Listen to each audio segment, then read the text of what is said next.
જો ભારત પાસે ગુજરાત ના હોત ને તો આજે ભારત જ્યાં છે ને ત્યાં ના હોત. આજે આપણું ગુજરાત શું શું આપે છે એ જોઈને થોડું ગર્વ લઈએ.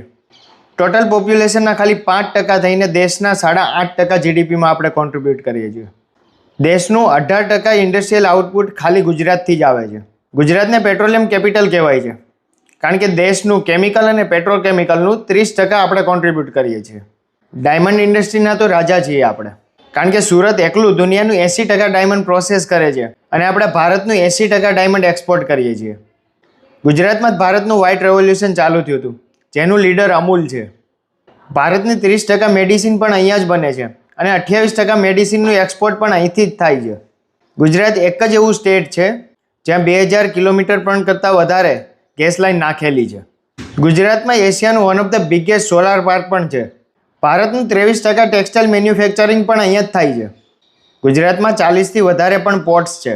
ગુજરાત પાસે દુનિયાનું સૌથી મોટું સ્ટેચ્યુ અને સૌથી મોટું ગ્રાઉન્ડ પણ છે. આ ભૂમિ છે સોમનાથની, આ ભૂમિ છે દ્વારકાની. અને ગુજરાતના ફૂડ અને ગરબાને તો કેમ ભૂલી શકીએ, જેની આખી દુનિયા દીવાની છે. જો તમને આ વિડીયો જોઈને ગર્વ થયું હોય ને તો કોમેન્ટમાં જય જય ગરવી ગુજરાત લખી દો અને શેર કરી દો.